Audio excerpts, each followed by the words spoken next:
الحمد لله رب العالمين والصلاة والسلام على خاتم النبيين وعلى آله الطيبين وأصحابه المهديين وعلماء أمته المحققين وأولياء ملته الواصلين علينا معهم أجمعين. أما بعد فأعوذ بالله السميع العليم من الشيطان اللعين الرجيم. بسم الله الرحمن الرحيم. وعهدنا إلى إبراهيم وإسماعيل أن طهرا بيتي للطائفين والعاكفين والركع السجود. صدق الله مولانا العظيم. إن الله وملائكته يصلون على النبي يا أيها الذين آمنوا صلوا عليه وسلموا تسليما. اللهم صل على محمد وعلى آل محمد كما صليت على إبراهيم وعلى آل إبراهيم إنك حميد مجيد. اللهم بارك على محمد وعلى آل محمد كما باركت على إبراهيم وعلى آل إبراهيم إنك حميد مجيد. الصلاة والسلام عليك يا سيدي يا رسول الله وعلى آلك وأصحابك يا نبي الله. الصلاة والسلام عليك يا سيدي يا شفيع المذنبين وعلى آلك وأصحابك يا خاتم المعصومين. رب اشرح لي صدري ويسر لي أمري واحلل عقدة من لساني يفقهوا قولي. اللهم نور قلوبنا بالقرآن وزين أخلاقنا بالقرآن ونجنا من النار بالقرآن وادخلنا في الجنة بالقرآن.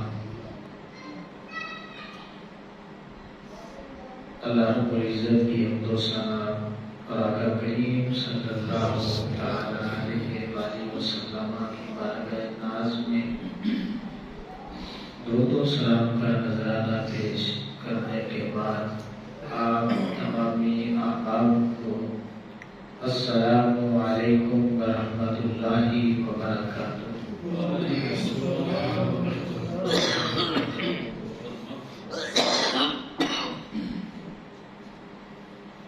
اللہ رب العزت کا کروڑا شکر ہے کہ جس نے ہمیں ایک بار پھر یہ ماہ مبارک کی برکت والی گھڑیاں نصیب کی. خوش نصیب اور خوش بخت ہیں وہ لوگ جو ان گھڑیوں کو ضائع نہیں کرتے بلکہ سچی اور پکی توبہ کر کے وہ اپنے مالک کو راضی کر لیتے ہیں اور پھر ساری زندگی اپنا رخ گناہوں سے موڑ کر اپنے مالک کی طرف کر لیتے ہیں. امام جعفر صادق رضی اللہ تعالیٰ عنہ کا ایک قول اس وقت میرے ذہن میں آ رہا ہے. بڑی پیاری بات ہے. آپ فرمایا کرتے تھے کہ رمضان المبارک کا مہینہ ہو اور کوئی مسلمان ہو کر کے وہ اپنے گناہوں کی سچی توبہ نہیں کرتا تو اس مہینے میں وہ اپنے مالک کو راضی نہیں کر پاتا، تو اگر اگلے رمضان سے پہلے وہ فوت ہو جاتا ہے تو آپ فرمایا کرتے تھے کہ اب اس کے پاس صرف ایک بخشش کا اور چانس ہے۔ جو قیمتی لمحات تھے، بخشش کے لمحات تھے، اب اس نے وہ ضائع کر دیے۔ آپ فرماتے تھے کہ ایک اور چانس موجود ہے، اور وہ چانس یہ ہے کہ اب وہ مکہ مدینہ کا رخ کرے اور میدان عرفات میں جائے، جہاں کہ حضرت آدم علیہ السلام نے اللہ رب العزت کی بارگاہ میں آہوازاری پیش کی اور مالک نے ان کی توبہ کو قبول فرمایا۔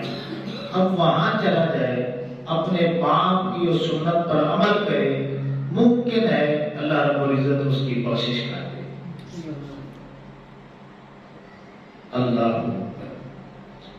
تو آپ دعا مانگا کرتے تھے کہ اے اللہ، یہ ماہ مبارک میرا آخری زندگی کا آخری ماہ مبارک نہ بنانا، مجھے ایک اور موقع عطا کرنا کہ میں اگلا رمضان المبارک بھی دیکھ سکوں۔ کتنی خوبصورت دعا ہے۔ اور پھر یہ بھی ساتھ مانگا کرتے تھے کہ اے مالک، اگر تو نے لکھ دیا ہے، میری موت لکھ دی ہے، تو پھر میں دعا کرتا ہوں کہ اے مالک مجھے مرحومین میں شامل کر لینا۔ مرحومین سے مراد وہ لوگ جن پر تو نے رحمت کر دی ہے، اے مالک ان رحمت یافتہ لوگوں میں میرا شمار کر لینا۔ اے اللہ، یہ دعا ہم اپنے حق میں اور ہر مسلمان کے حق میں مانگتے ہیں، اے مالک قبول فرما لے۔ اللہ اکبر۔ امام الانبیاء صلی اللہ علیہ وسلم کے غلاموں، جیسا کہ آپ کو معلوم ہے کہ یہ تیسرا جمعۃ المبارک ہے اور بڑی تیزی کے ساتھ یہ مہمان اپنی منزل کی طرف رواں دوا ہے۔ موضوعات اتنے موضوعات ہیں اور گھڑیاں جو ہیں وہ ہمارے پاس انتہائی قلیل ہیں۔ اب یہ اعتکاف کے حوالے سے پچھلے سال بھی ہمارا یہ مضمون رہ گیا تھا، تو میں نے سوچا کہ یہ اعتکاف کے حوالے سے بھی بات ہونی چاہیے، اس میں انشاءاللہ لیلۃ القدر کے حوالے سے بھی اور پھر یہ صدقہ فطر کے حوالے سے بھی بات ہوگی۔ ضمناً ارکان اسلام اور روزے کے حوالے سے بھی بات ہوگی۔ تو جو باتیں قرآنی آیت میں اور احادیث مبارکہ میں آتی چلی جائیں گی، میں وہ آپ کے سامنے رکھتا چلا جاؤں گا۔ میں دعا کرتا ہوں کہ اللہ رب العزت مجھے حق بیان کر کے سنا کے ہم سبھی کو عمل کی توفیق عطا فرمائے۔ سب سے پہلے ہم قرآنی آیہ کریمہ پہلے پارے کی اور پدم رکوع میں یہ آیہ کریمہ موجود ہے۔ اللہ فرماتا ہے وَعَهِدْنَا إِلَىٰ إِبْرَاهِيمَ وَإِسْمَاعِيلَ، کہ ہم نے ابراہیم علیہ السلام اور اسماعیل علیہ السلام سے یہ وعدہ لیا۔ کون سا؟ أَن طَهِّرَ بَيْتِیَ، کہ آپ دونوں نے، باپ بیٹا دونوں نے میرے گھر کو صاف ستھرا رکھنا ہے۔ لِلطَّائِفِینَ، طواف کرنے والوں کے لیے، وَالْعَاکِفِینَ، اور اعتکاف کرنے والوں کے لیے، وَالرُّکَّعِ السُّجُودِ، رکوع کرنے والوں اور سجدہ کرنے والوں کے لیے۔ امام الانبیاء صلی اللہ علیہ وسلم کے غلاموں، یہ بات اللہ رب العزت نے ابراہیم علیہ السلام اور اسماعیل علیہ السلام کے حوالے سے ارشاد فرمائی۔ ایک بات تو ہمیں قرآنی آیت سے بالکل واضح سمجھ میں آ رہی ہے کہ نماز جو ہے نا، نماز یہ ایسی عبادت ہے جو پہلی امتوں پر بھی فرض تھی. پہلی امتیں بھی رکوع کیا کرتی تھی، سجدہ کیا کرتی تھی. وہ جو عبادت تھی اس میں رکوع بھی تھا، سجدہ بھی تھا، طواف بھی عبادت ہے. تو اس امت میں بھی لوگ اللہ کے گھر کا طواف کیا کرتے تھے.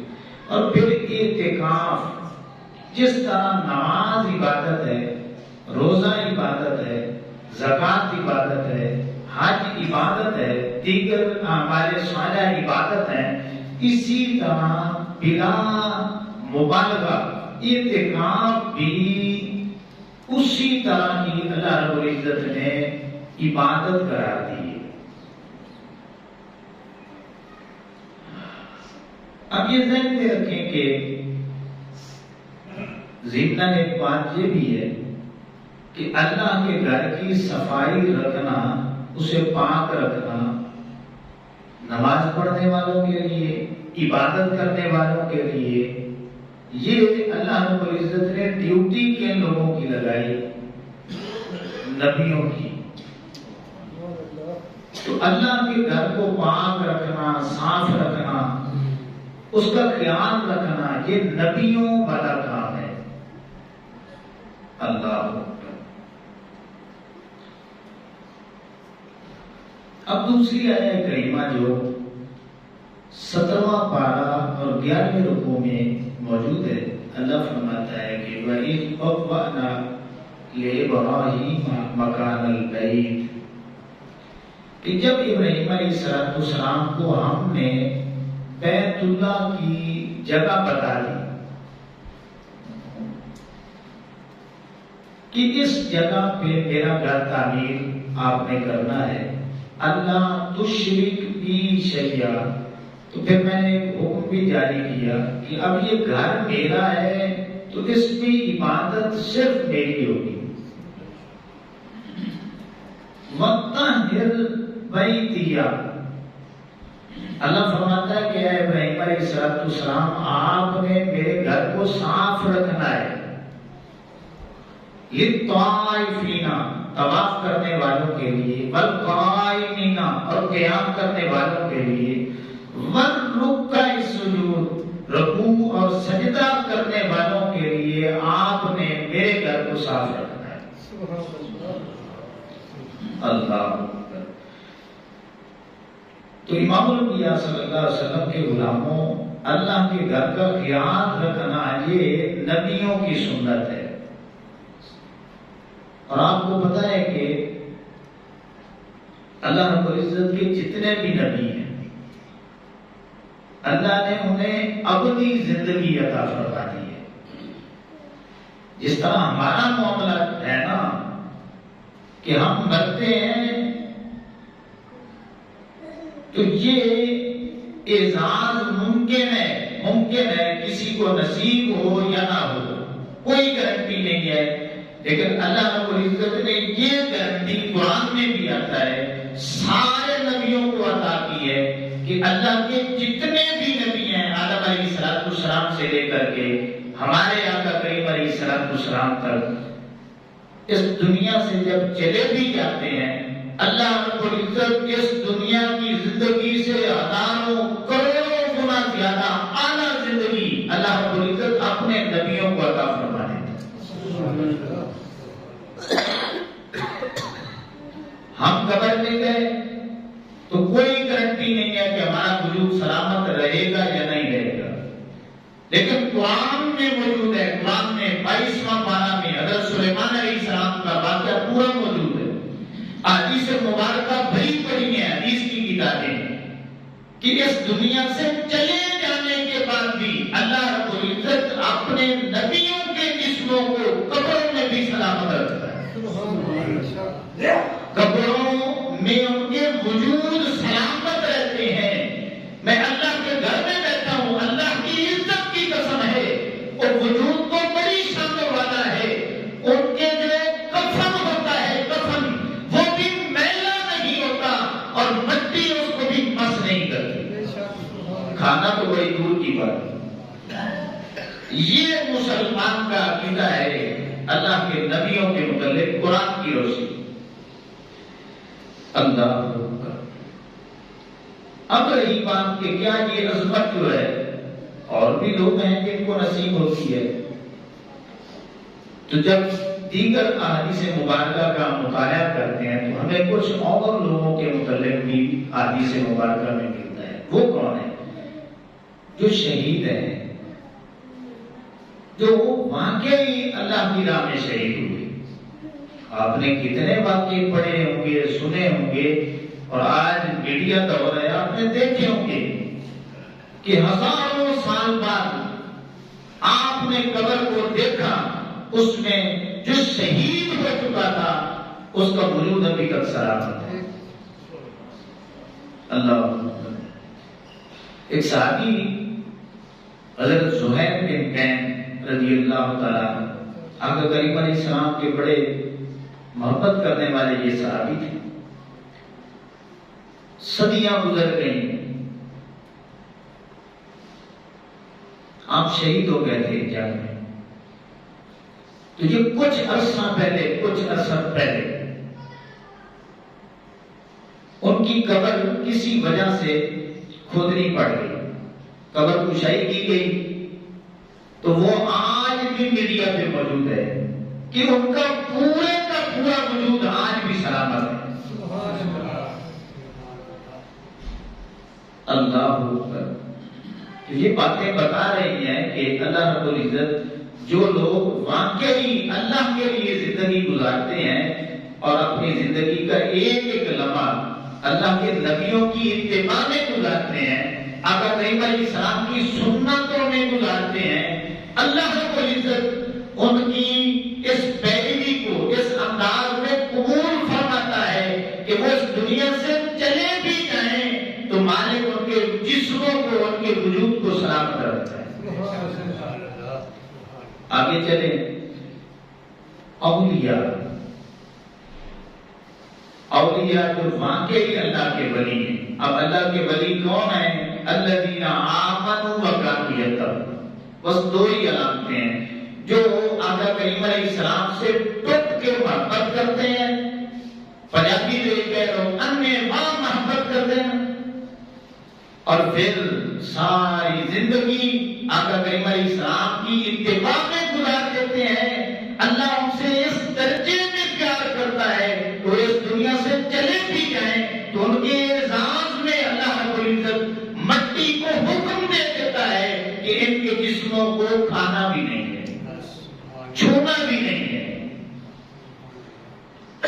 تو شہداء کے جسم اللہ رب العزت اعزاز کے طور پہ سلامت رکھتا ہے، اور اولیاء کے وجود بھی اللہ رب العزت سلامت رکھتا ہے. اور پھر علماء ربانی کی کچھ علماء ہوتے ہیں، علماء سو، جو امت میں شر پھیلاتے ہیں، امت کو لڑاتے ہیں. نہیں، وہ جن کو آقا کریم علیہ السلام کی امت کا درد ہے، اور پھر ساری دنیا ایک طرف ہو جائے اور وہ ایک طرف کھڑے ہوں اور صرف اللہ کے لیے کھڑے ہوں، آقا علیہ السلام کی شریعت کے لیے کھڑے ہوں، اپنی انا کی وجہ سے نہیں بلکہ آقا علیہ السلام کی شریعت کا حکم ہے.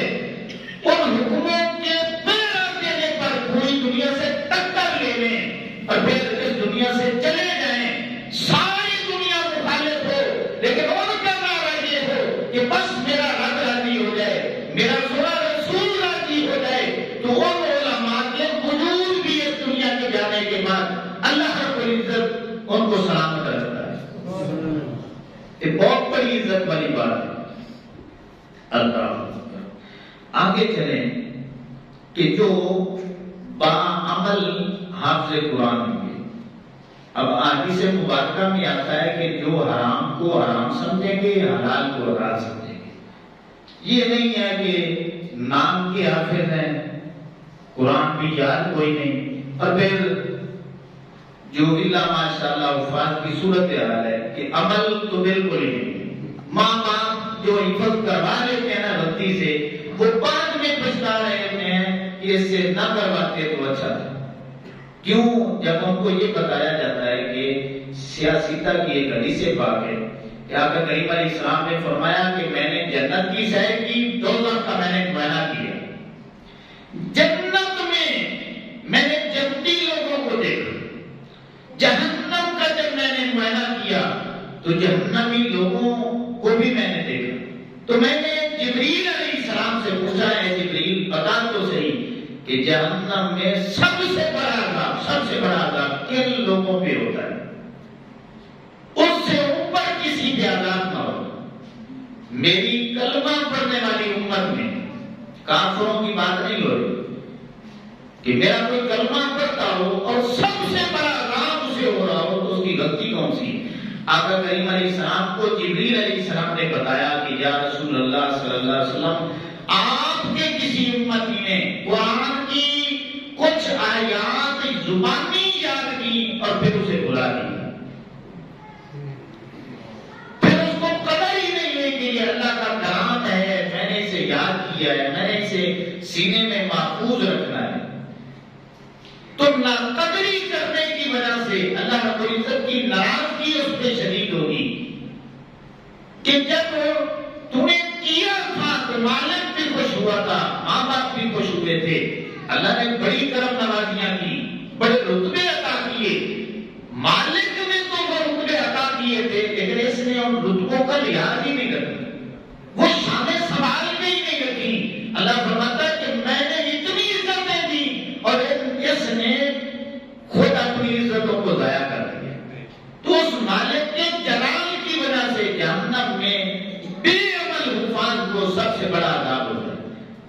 انعام کتنا بڑا ہے اگر حافظ قرآن ہے، قرآن کو یاد کیا ہے اور پھر ساری زندگی اس نے قرآن پہ عمل کیا ہے، اللہ رب العزت پھر ایسے حفاظ کو بھی یہ شان عطا کرتا ہے کہ وہ اس دنیا سے چلے جاتے ہیں، قبروں میں جاتے ہیں، مالک ایک اعزاز دنیا سے جاتے ہوئے یہ بھی عطا فرماتا ہے کہ ان کے جسم قبروں میں سلامت ہوتے ہیں۔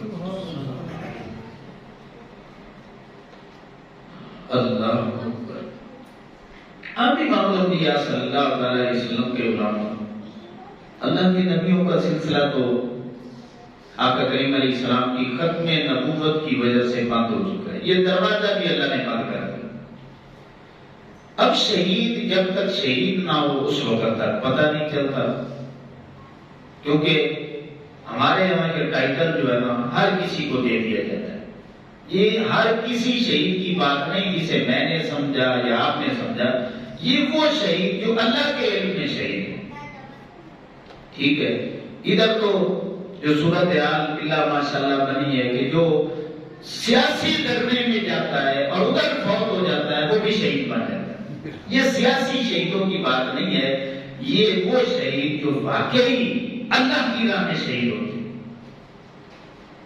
اللہ اولیاء وہ ولی جن کا تعارف قرآن نے کروایا، وہ علماء جن کا تعارف قرآن نے کروایا ہے، آقا کریم علیہ السلام نے کروایا ہے، اور وہ حفاظ جو قرآن مجید کو یاد بھی رکھتے ہیں پھر عمل بھی کرتے ہیں۔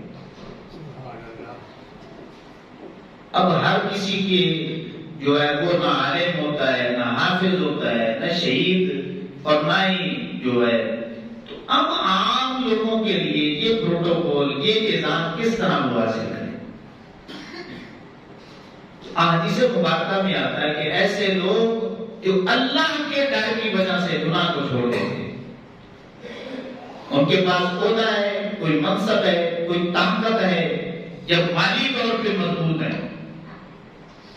نفس ان کا انہیں اکساتا ہے برائی کا اور انہیں موقع بھی مل جاتا ہے،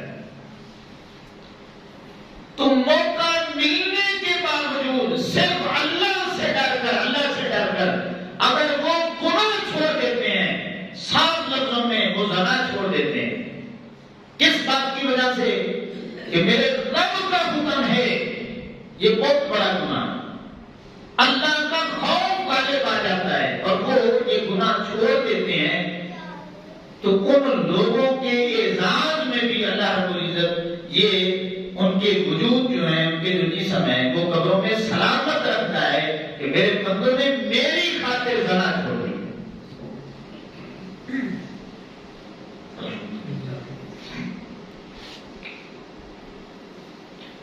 آگے امام الانبیاء صلی اللہ علیہ وسلم کے غلاموں، اب کتنے ایسے ہوں گے جن کو موقع ہی نہیں ملا، چھوڑنا تو بڑی دور کی بات ہے، تو پھر عام عوام کس طرح یہ رتبہ حاصل کرے؟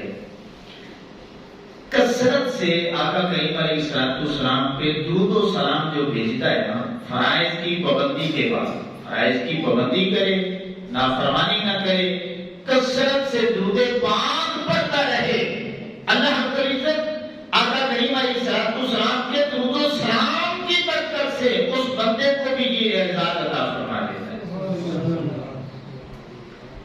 یہ میں کیوں بات کر رہا ہوں کہ یہ اعزاز آپ بھی حاصل کر سکتے ہیں، میں بھی حاصل کر سکتا ہوں کہ فرائض کی پابندی کریں، درود و سلام کی کثرت کریں.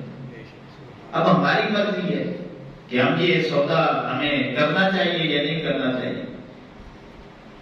ہر مسلمان کو کرنا چاہیے. آگے چلیں کہ جو لوگ مسجد کی صفائی کرتے ہیں، کیا مسجد کی صفائی، اور کوئی لالچ نہیں، صرف اللہ کے لیے کہ اللہ کا گھر ہے، اللہ کا حکم ہے، نبیوں کی سنت ہے، اور صرف اللہ کی رضا کے لیے وہ مسجد میں جھاڑو لگاتے رہتے ہیں، صفائی کرتے رہتے ہیں. اللہ کو اور آقا کریم علیہ السلام کو یہ عمل اتنا پسند ہے، اتنا پسند ہے کہ سیاستہ میں آتا ہے کہ ایک عورت مسجد نبوی کی صفائی کیا کرتی تھی. وہ جب فوت ہو جاتی ہے، آقا کریم علیہ السلام کسی سفر میں واپسی آتے ہیں، پوچھتے ہیں میرے صحابہ کرام وہ جو حبشی عورت تھی وہ کدھر چلی گئی ہے؟ صحابہ کرام بیان کرتے ہیں یا رسول اللہ وہ پیچھے فوت ہو گئی تھی، ہم نے اسے دفنا کے سارے معاملات کلیئر کر دیے ہیں تو وہ تو اس دنیا سے چلی گئی. اب آقا کریم علیہ السلام اس کو اعزاز کتنا دیتے ہیں؟ فوت ہو چکی ہے، دفن ہو چکی ہے. آقا کریم علیہ السلام اس کی قبر پہ تشریف لے جاتے ہیں اور قبر پہ جنازہ پڑھتے ہیں اور یہ حکم صادر فرماتے ہیں، اے میرے صحابہ کرام، جب تک میں اس دنیا میں زندہ ہوں اور کوئی مدینے میں فوت ہو جائے، مجھے بتائے بغیر آپ نے اسے دفنانا ہی نہیں. اس عورت کی وجہ سے آقا اسلام نے یہ جملے ارشاد فرمائے. اس سے پہلے صحابہ کرام دفنا دیا کرتے تھے. مسجد میں صفائی کرنے والی عورت کی وجہ سے آقا اسلام نے فرما دیا کہ آج کے بعد کوئی بھی فوت ہو تو بتائے بغیر نہیں دفنانا. تو اس حدیث پاک میں آقا اسلام نے وجہ بیان کی. حضور نے فرمایا اور تمہاری قبروں میں اندھیرا ہو سکتا ہے، جب میں اللہ کا معبود تمہاری قبروں کے اوپر جاؤں گا، اللہ رب العزت میری وجہ سے تمہاری قبروں کو نور و نلا دور کر دے گا. تو یہ اعزاز کس کو ملا؟ اس کو ملا جس نے مسجد کی صفائی کی. اللہ اکبر. تو امام الانبیاء صلی اللہ علیہ وسلم کے غلاموں، مسجد کی صفائی کا جب بھی موقع ملے، آپ جتنے بھی بیٹھے ہیں، آپ صفوں پہ بیٹھے ہیں، آپ کو بال نظر آ گئے، اسے اٹھائیں، جیب میں ڈالیں. کوئی چھوٹی موٹی چیز نظر آ گئی ہے، آپ کے سامنے پڑی ہے، آپ اٹھائیں، جیب میں ڈالیں، پیر آپ پھینکیں. اتنا تو کر سکتے ہیں. جس کے پاس موقع ہے صفائی کر دے. خود نہیں کر سکتا، جس کی ڈیوٹی لگی ہوئی ہے کسی کو بندہ، تو اس کو بندہ اس کی خدمت کر دیتا ہے تو آپ کو اجر مل جائے گا کہ کام میرا تھا، ڈیوٹی میری تھی، میں نے بھی کلمہ پڑھا ہے، تو اب میرے پاس اتنا وقت نہیں ہے، چلو جو کرتا ہے نا اس کی خدمت کر دے. اللہ کی عزت کی قسم ہے آپ کا نام بھی لکھا جائے گا کہ اس نے بھی صفائی کر دی. اللہ. تو امام الانبیاء صلی اللہ علیہ وسلم کے غلاموں، اب یہ جو ہے کریمہ ہے، اس میں صفائی کے حوالے سے اور پھر اعتکاف کے حوالے سے اللہ رب العزت نے ارشاد فرمایا کہ صفائی رکھنی ہے اعتکاف کرنے والوں کے. اعتکاف کسے کہتے ہیں؟ اعتکاف یہ ہے کہ اللہ رب العزت کی قربت حاصل کرنے کے لیے، اللہ کی رضا حاصل کرنے کے لیے اللہ کے گھر میں عبادت کی نیت سے مقررہ وقت تک ڈیرا جما لینا، خیمے لگا لینا اور پوری اس ٹائمنگ میں لوگوں سے دور ہو کر کے اللہ کا ہو جانا، اسے اعتکاف کہتے ہیں. اللہ اکبر. اب یہ قرآن مجید میرے سامنے ہے، میں اوپر سے آپ کو پڑھ کے یہ سناتا ہوں کہ ایک لفظ بولا جاتا ہے رہبانیت. پہلی جتنی بھی امتیں گزری ہیں نا، ان میں نماز بھی موجود تھی، اگرچہ اس کی شکل کوئی اور تھی. روزہ بھی موجود تھا، اس کی شکل کوئی اور تھی. یعنی ہماری سیم جو ٹائمنگ ہے اس طرح نہیں تھی. زکات بھی تھی، حج بھی تھا، اعتکاف بھی تھا، طواف بھی تھا. ٹھیک ہے، یہ ساری عبادات مختلف شکلوں کے ساتھ پہلی ساری امتوں میں موجود تھی. قربانی بھی موجود تھی.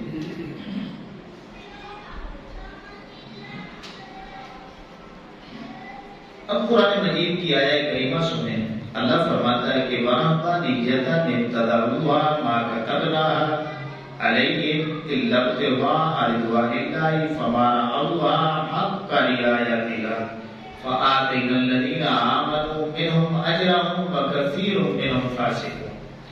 یہ 27ویں پارے کا آخری رکوع ہے. بڑی توجہ کے ساتھ یہ بات سننے والی ہے کہ اللہ رب العزت نے پہلے ابراہیم علیہ السلام کا، پھر موسیٰ علیہ السلام کا، عیسیٰ علیہ السلام کا ذکر پاک کر کے ان کی امتوں کے حوالے سے بات کی کہ جو ان اللہ کے نبیوں کے پیروکار تھے نا، دل میں نرمی آئی تو پھر انہوں نے کیا کیا کہ انہوں نے راہب بننا شروع کر دیا. راہب کیا مطلب کہ بیوی کو چھوڑ کے، بچوں کو چھوڑ کے انہوں نے جنگلوں کی طرف رخ کیا. نیت ان کی اچھی تھی کہ ہمیں اللہ کا قرب مل جائے. تو یہ بات انہوں نے دین میں اپنی طرف سے نکالی. اللہ فرمایا میں نے ان پہ رہبانیت کو فرض قرار نہیں دیا، انہوں نے اپنی طرف سے یہ طریقہ اختیار کیا. آگے اللہ فرماتا ہے ہم نے ان پر مقرر نہ کی تھی، ہاں انہوں نے اللہ کی رضا چاہنے کے لیے یہ کام کیا. یعنی اللہ ہی دستہ کیا ہے کہ انہوں کی نیت بڑی اعلیٰ ہے، بڑی سونی نیت ہے کہ اللہ کا قرب مل جائے. ہم نے رہبانیت کا حکم نہیں دیا. آگے اللہ فرماتا ہے پھر اسے وہ نبھا نہ سکے. یعنی خود ہی انہوں نے رہبانیت اختیار کی، لیکن اکثریت جو تھی نا وہ اس پہ قائم نہ رہ سکی. اس کے نبھانے کا حق تھا تو اس طرح وہ حق نہ ادا کر سکے، تو ان کے ایمان والوں کو ہم نے ان کا ثواب عطا کیا. یعنی جن کی نیت ٹھیک تھی انہوں نے میرا قرب حاصل کیا، ہم نے ان کی نیکی ضائع نہیں کی. لیکن اللہ فرماتا ہے وَكَثِيرٌ مِّنْهُمْ فَاسِقُونَ، ان میں سے بتیرے جو تھے وہ فاسق تھے. اب پہلی امتوں میں بھی اللہ کا قرب حاصل کرنے کے لیے وہ جنگلوں کا رخ کیا کرتے تھے. وقت گزرتا رہا اور نبی آتے رہے، شریعتیں بدلتی رہیں، آخر اسلام کا زمانہ آ جاتا ہے تو اللہ رب العزت نے اس کو فرض قرار نہیں دیا. اب یہ انسان کی طرف تھی، اللہ نے اپنے فضل سے کرم نوازی کی اور اعتکاف جو ہے وہ آقا کریم علیہ السلام کی سنت بنا دی. اللہ جانتا تھا کہ پہلی امتوں کے لوگ اس کو نہیں نبھا سکے، تو ان کے دل کی کتنے لوگوں کے طرف ہوگی مالک کوئی ایسا ذریعہ تو بناتا ہاں کہ ہم تیرے لیے اس جگہ پہ چلے جاتے، عبادت کرتے، تجھے راضی کرتے تھوڑے وقت کے لیے. تو اللہ نے فرمایا میرے بندوں یہ طلب میری نہیں تمہاری طلب تھی، میں نے فرض قرار نہیں دی اس لیے کہ مجھے بنو گے، آسانی بھی دے دی، اپنے حبیب کریم علیہ السلام کی سنت بنا دی. 30 دنوں کا اور پھر 10 دنوں کا اعتکاف جو ہے وہ متواتر سنت بن گئی کہ اگر کوئی نہیں بیٹھتا پھر بھی گناہگار نہیں ہے، لیکن سنت بنا دی جن کا یہ ذہن ہوگا، دل میں بات ہوگی، رجحان ہوگا کہ مجھے اللہ کی قربت ملے، مجھے اللہ رب العزت کی جو ہے وہ معیت نصیب ہو جائے، تو وہ 10 دنوں میں اعتکاف بیٹھ جائے، میں اسے اپنی سنگت عطا کر دوں۔ جو ہمارے دل کی بات تھی نا اندر کی، اللہ رب العزت نے وہ کرم نوازی کی۔ اب اگر تھوڑی سی آپ توجہ کریں نا، نماز عبادت ہے یا نہیں ہے؟ اللہ کی عبادت ہے۔ روزہ اللہ کی عبادت ہے یا نہیں ہے؟ زکوٰۃ بھی اللہ کی عبادت ہے، حج بھی اللہ کی عبادت ہے، دیگر فرائض ہیں، واجبات ہیں، وہ اللہ کی عبادت ہے۔ کبھی آپ نے سوچا ہے کہ ایک رب ہے ہمارا، ایک رب ہے، لیکن عبادات کی مختلف شکلیں کیوں اس نے بنائی؟ ایک ہی عبادت بنا دیتا کہ صرف نمازیں پڑھو۔ مختلف عبادات کرنے سے جو شکلیں ہمارے پاس موجود ہیں، اللہ کی الوہیت میں بھی فرق نہیں آنا اور اللہ رب العزت کی بادشاہت میں فرق نہیں آنا، تو پھر کیوں عبادات کے مختلف طریقے جو ہیں وہ ہمیں عطا ہیں؟ جی ایک ہی عبادت ہوتی رہتی ہے۔ اور مزے کی بات بتائیں کہ حدیث مبارکہ میں آتا ہے کہ اللہ رب العزت نے جتنے بھی فرشتے پیدا کیے، ایک فرشتے کی اگر ڈیوٹی لگائیے نا ایک کی کہ تم نے قیام کرنا ہے، اب قیامت تک وہ کھڑا ہے، اللہ کی تسبیح کر رہا ہے، اس نے رکوع نہیں کرنا۔ دوسرے فرشتے کی ڈیوٹی لگائیے کہ تم نے صرف رکوع کرنا ہے، اب قیامت تک نہ اس نے قیام کرنا ہے نہ سجدہ کرنا ہے، وہ رکوع میں کھڑا ہے۔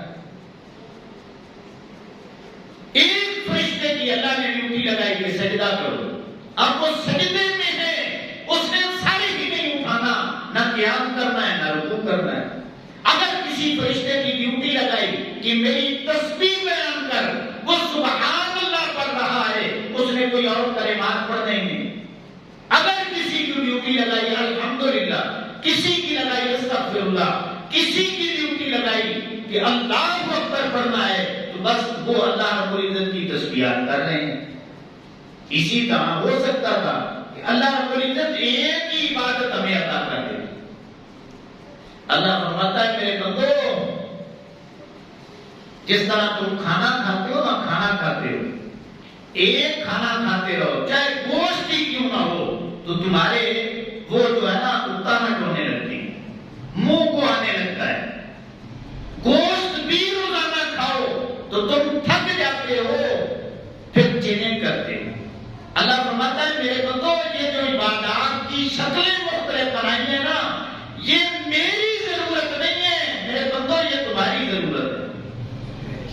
اسی لیے جتنی میں ضرورت سمجھتا تھا میرے بندو تمہاری، کہ نماز کتنی ان کو فائدہ ہوگا، تو میں نے اپنے اصلی علم سے جانا کہ ایک دن میں 5 وقت میری بارگاہ میں آ جائیں گے، تو یہ دنیاوی حوالے سے بھی دینی حوالے سے بھی ان کا فائدہ ہو جائے گا۔ تو میں نے ایک دن میں 5 بار نماز کو فرض پڑھا۔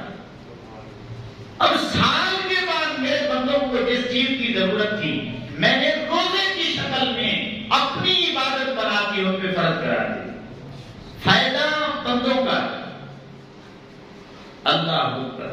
تو جس چیز کی ضرورت سال میں ایک بار تھی، وہ بھی مقدار صاحب نصاب پر ایک خاص مقدار رکھ کے اللہ رب العزت نے 2.5% مقرر کی، تو جتنی بندوں کو ضرورت تھی اللہ رب العزت نے اس حساب سے ان پہ اپنا یہ فریضہ مقرر کیا۔ اسی طرح حج ہے، اسی طرح طواف ہے، اور اسی طرح اعتکاف ہے۔ اللہ اکبر۔ بعض اوقات بندہ دنیا میں رہ کے نا، آپ کے ساتھ بھی یہ ایکسپیرینس ہوا ہوگا کہ بعض اوقات بندہ دولت کما کے سب کچھ حاصل کر کے نا، اس کا دل دنیا سے اجاڑ ہو جاتا ہے۔ وہ سوچتا ہے کہ کہیں ایسی جگہ چلا جاؤں، ایسی جگہ چلا جاؤں کہ وہاں پہ صرف میرا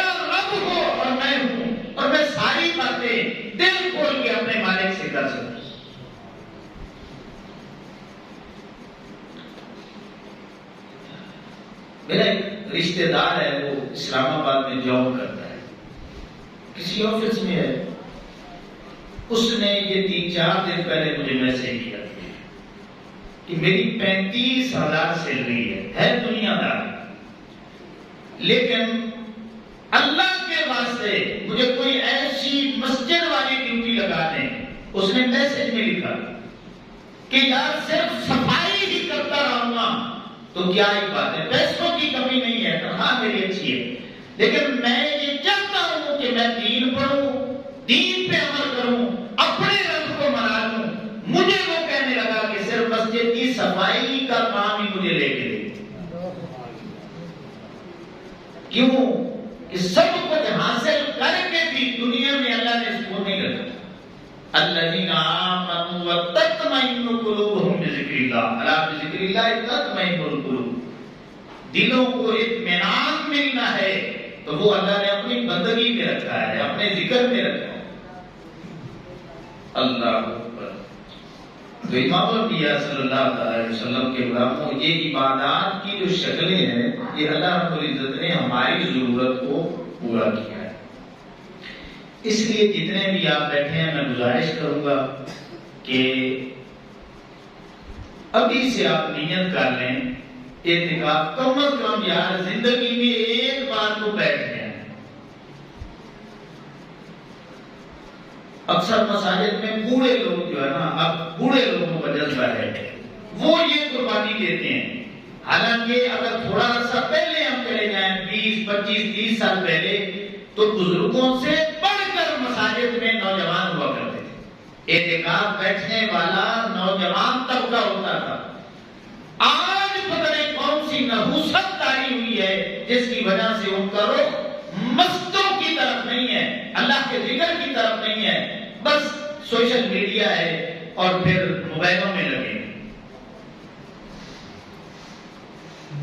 تو اس لیے امام الانبیاء صلی اللہ علیہ وسلم کے غلاموں، کیونکہ اگلا جمعہ جو ہے وہ پھر اعتکاف کے اندر آ جائے گا، تو آپ جتنے بھی بیٹھے ہیں، میں یہ گزارش کروں گا کہ پچھلی دفعہ بھی بڑا افسوس ہوا، مجھے بڑا ہی افسوس ہوا کہ صرف حاجی صاحب یا ایک نوجوان بعد میں ایک بچہ بیٹھا ہے، تو حاجی صاحب بھی اکیلے بیٹھے ہیں۔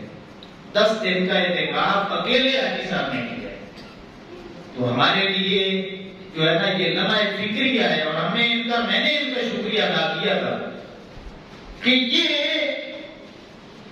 اگر یہ بھی نہ بیٹھتے مسجد میں تو سبھی لوگوں نے گناہگار ہو جاتا تھا۔ تو جو ہماری ڈیوٹی تھی وہ بھی حاجی صاحب نے دی۔ تو اس لیے امام الانبیاء صلی اللہ علیہ وسلم کے غلاموں، نوجوان جتنے بھی ہیں، میں ان کو کہوں گا کہ آئے میدان میں بیٹھیں یا اعتکاف کے لیے ایک دفعہ مزے لیں۔ جتنا مزہ آپ کو اللہ کے ذکر میں آئے گا، اللہ کی بندگی میں آئے گا، تلاوت قرآن میں آئے گا، وہ مزہ آپ کو موبائل میں بھی نہیں ملے گا۔ وہ گانے سننے میں اتنا مزہ نہیں ہے جتنا تلاوت قرآن سننے میں مزہ ہے۔ آج ٹی ویوں پہ بیٹھے ہیں، باتیں کر رہے ہیں کہ موسیقی جو ہے یہ روح کی غذا ہے۔ لعنت تو ایسے لوگوں پر، وہ موسیقی روح کی غذا ہے، یہ قرآن پڑھے اللہ فرماتا ہے میرا ذکر روح کی غذا ہے۔ اللہ کا ذکر مسلمان کی روح کی غذا ہے۔ انہوں نے گانوں کو روح کی غذا بنا دیا، پتہ نہیں کون سا انہوں نے کلمہ پڑھا ہے۔ گانوں کے متعلق حدیث پاک ہے، آقا کریم علیہ السلام نے فرمایا کہ گانے دلوں میں کھوٹ پیدا کرتے ہیں، محبت پیدا کرتے ہیں۔ اور اللہ کا قرآن پڑھا جائے، وَإِذَا تُلِيَتْ عَلَيْهِمْ آيَاتُهُ زَادَتْهُمْ ایمانا، قرآن پڑھا جائے ایمان بڑھ جاتا ہے، گانے سنے جائیں تو دل کی بیماریاں بڑھ جاتی ہیں اور دلوں میں کھوٹ پیدا ہو جاتا ہے۔ جب سے امت نے قرآن سے رخ پھیرا ہے اور گانوں کی طرف گئے تو آج ہر دل میں بگاڑ۔ تو اس لیے امام الانبیاء صلی اللہ علیہ وسلم کے غلاموں، آؤ اللہ کے قرآن کی طرف، دین کی طرف۔ اگر سکون لینا ہے، قلبی سکون ملنا ہے، تو وہ آپ کو اللہ کے گھر سے نصیب ہوگا، قرآن سے ملے گا، آقا کریم صلی اللہ علیہ وسلم کی سنتوں سے ملے گا۔ اللہ اکبر۔ تو اس لیے جتنے احباب نیت کریں وہ ہمیں پہلے بتائیں تاکہ ہم صورتحال ایسی بنا دیں کہ کچھ نہ کچھ پردے کا انتظام بھی ہو، اور جو ہے ان کے لیے پھر ہم انتظام کرنا ہمارے لیے آسان ہو جائے. جو چیزیں ان کی ریکوائرمنٹ ہیں، ضرورت ہیں، وہ تاکہ ہم انتظامیہ سے مشورہ کر کے ہم وہ چیزیں ادھر کوشش کر کے ان کو وہ ساری مہیا کریں. اللہ اکبر.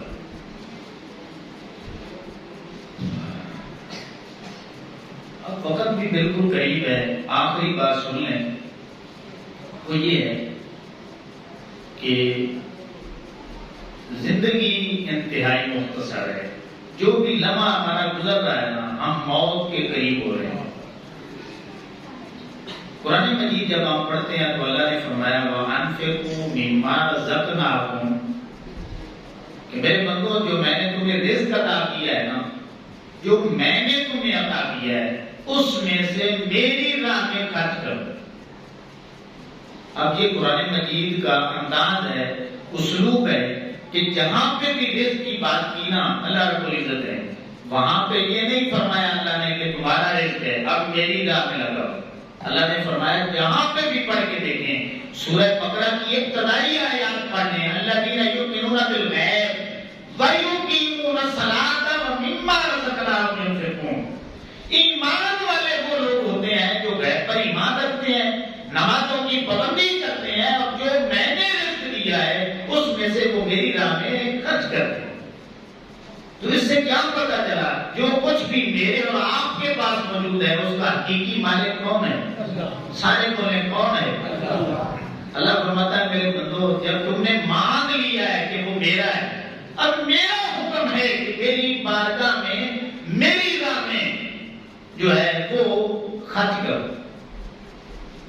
اگر 2.5% کا حساب لگے گا تو زکات بنے گی. اگر فصلوں پہ عشر کی باری آئے گی تو وہ بھی مقدار ہے 10%، 20% کے حساب سے. اور پھر اگر نفلی صدقات ہیں، اللہ فرمایا جتنا میں نے دیا ہے تو بھی اتنا لٹائے، تو پھر کیا ہی بات ہے. اب قرآن مجید پڑھیں، اللہ فرماتا ہے وَأَنفِقُوا مِمَّا رَزَقْنَاكُمْ، میرے بندو جو میں نے تمہیں رزق عطا کیا نا اس میں سے میری راہ میں خرچ کرو. من قبل ان یاتی احدکم الموت، ایسے نہ ہو کہ تم میں سے کسی ایک کو موت آ جائے.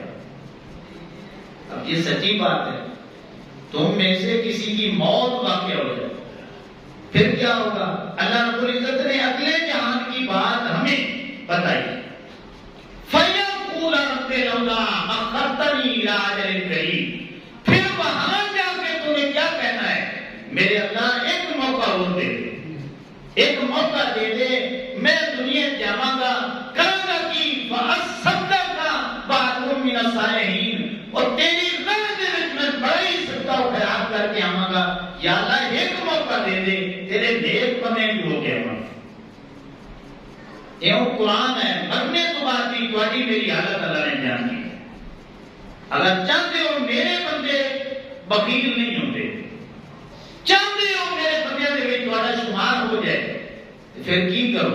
اللہ فرماتا ہے میں نے من لیا نا رزق میرا ہے، میں حکم دینا پیا کہ میری راہ دے وچ لٹاؤ اس تو پہلے کہ موت آ جائے. فَأَصَّدَّقَ، وہ کہتے ہیں مالک ہم صدقہ کر کے آئیں گے. اس میں تمام قسمیں صدقے کی شامل ہیں.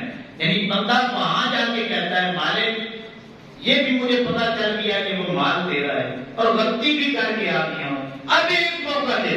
اب قرآن پڑھیں، اللہ فرماتا ہے وَلَن يُؤَخِّرَ اللَّهُ نَفْسًا إِذَا جَاءَ أَجَلُهَا.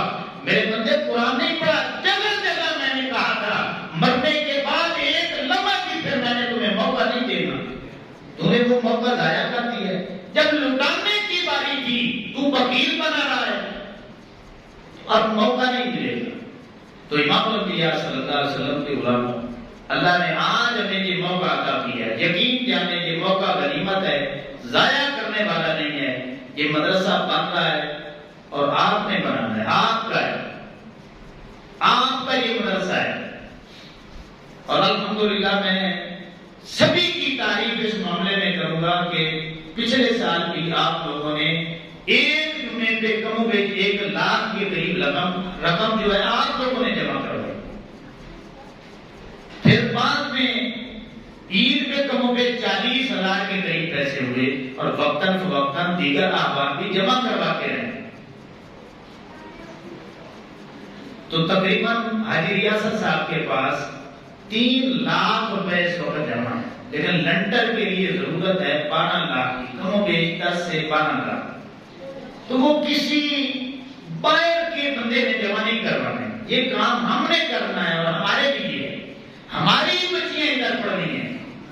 تو اس لیے امام الانبیاء صلی اللہ علیہ وسلم کے غلاموں، یہ رمضان المبارک میں ہم زکوٰۃ بھی نکالتے ہیں، صدقہ فطر بھی دینا جو ہے یہ واجب ہے، دیگر نفلی صدقات بھی ہیں. اور پھر ہر جو ہے نا مسلمان کا جذبہ بھی ہوتا ہے کہ میں زیادہ سے زیادہ دوں. کیوں کہ ایک دینا ہے، ایک کے بدلے 1 لاکھ اللہ نے عطا کرنا ہے، 1 لاکھ عطا کرنا ہے. اور اس میں جتنا اخلاص زیادہ ہوگا اس سے بھی بڑھ کر مالک عطا فرمائے.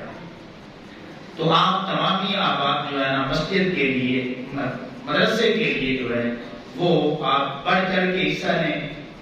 اور حاجی صاحب کی تو یہ خواہش ہے کہ یہ 1 ماہ سے پہلے جو ہے نا کام یہ مکمل ہونا چاہیے. تو اس لیے آپ ضرور تعاون کریں، اپنا حصہ جمع کرنا ہے تاکہ بنا تاخیر جو ہے یہ کام ہمارا شروع ہو جائے اور پھر اختتام پذیر ہو جائے. یہ ترمذی شریف کی حدیث پاک ہے 2325 نمبر پہ.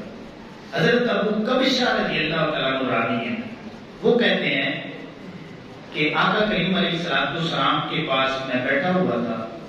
آقا کریم علیہ السلام نے ایک بات کی. کیا بات کی؟ اقسموا، آقا علیہ السلام نے اللہ کی قسم کھائی. اقسموا علیہن، کہ سارے سن لو میں اللہ کی قسم کھا کے یہ بات کرتا ہوں اور اسے یاد کر لو. حدیثاً فاحفظوہ، وہ کہتے ہیں پھر میں نے اس بات کو یاد کر لی. اس کا مطلب یہ تھا کہ کوئی قیمتی بات حضور کرنے والے ہیں، میں نے یاد کیا. آقا علیہ السلام نے کیا فرمایا کہ ما ناقص مال عبد من صدقۃ، میں اللہ کا رسول قسم کھا کے کہتا ہوں میرے غلاموں، اللہ کی راہ میں صدقہ دینے سے تمہارا مال کم نہیں ہونا. اللہ کے نبی گارنٹی دے رہے ہیں. آقا علیہ السلام نے قسم کھائی میرے غلاموں اللہ کی راہ میں لٹاؤ گے اللہ دنیا میں بھی زیادہ دے گا، آخرت میں بھی پھر اس کا اجر زیادہ ہوگا. اس لیے امام الانبیاء صلی اللہ علیہ وسلم کے غلاموں اس موقع کو سارے غنیمت جانیں، سارے اپنی اپنی ہمت طاقت اور بساط کے مطابق وہ بڑھ چڑھ کے حصہ جو ہے وہ لیں تاکہ جلد از جلد یہ کام جو ہے یہ کمپلیٹ ہو جائے. میں دعا کرتا ہوں کہ اللہ رب العزت ہم سبھی کو جو باتیں ہم نے کی ان پر عمل کی توفیق عطا فرمائے. وما علینا الا البلاغ.